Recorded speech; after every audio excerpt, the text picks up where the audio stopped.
오원근의 펜, 검난주역, 윤석열의 초라해지는 욕망, 충청매일. 윤석열이 군인이었다면 지금 어땠을까? 그는 검찰총장으로 있으면서 대통령이 조국을 법무부 장관 후보로 지명하자 이에 맞서 장관 후보자와 가족을 무자비하게 난도질했다. 대통령의 인사권에 정면으로 맞선 것이다. 윤석열 검찰은 정권과 조금이라도 연결될 것 같은 의심만 있으면 닥치는 대로 칼을 휘둘렀다. 노골적으로 정권의 목숨줄을 움켜쥐려고 한 것이다. 검찰 쿠데타 검난이었다.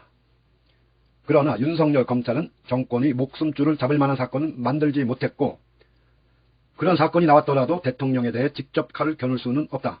대통령은 내란 또는 외환의 죄를 범한 경우를 제외하고는 재직 중 형사상 소출을 받지 아니하기 때문이다. 헌법 제84조. 그런데 검난을 서슴지 않은 윤석열이 군인이었다면 바로 대통령에게 총을 들이대는 쿠데타를 하지 않았을까? 윤석열은 총장에 있을 때부터 자신이 직접 대통령이 되고자 하는 정치적 욕망을 품었고, 그것을 주된 이유로 하여 징계까지 받았다.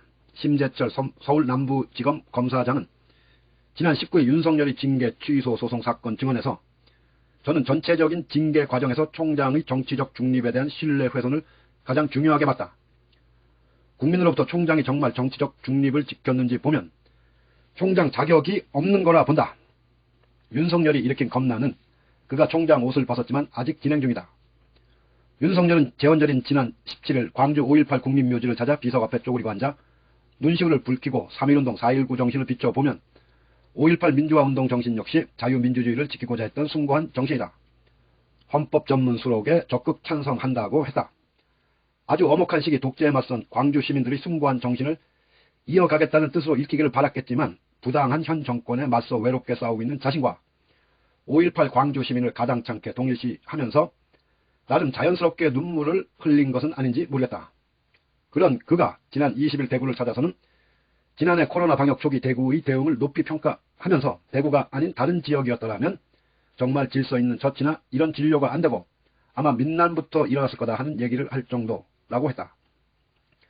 3일 전 윤석열한테 5.18 민주화운동 정신을 헌법 전문에 넣겠다는 말을 들은 광주 시민들이 이 밀란 이야기를 듣고 어떤 생각이 들었을까?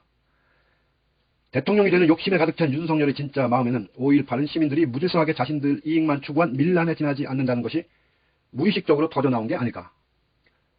그가 총장으로 있을 때만 해도 검찰의 조직력과 수사권을 이용해 다수 언론을 자기 편으로 만들었고 최고 권력을 꿈꾸며 스스로 이미지를 가꿀 수 있었다. 그러나 지금은 보수 언론이 아무리 보호망을 쳐주려고 해도 시민들과 날 것으로 만나야 하는 정치인 윤석열이 그릇되고 허약한 가치관을 다 감출 수는 없다. 밀란, 주 120시간 근로, 세금은 왜 걷나 등의 시대정신과 동떨어진 말들이 이어지면서 검난으로 시작된 그의 무모한 욕망도 빠르게 쪼그라들고 있다. 보기 안쓰럽지만 국가를 혼란스럽게 만든 대가는 혹독하게 치러야 한다. 충청매일.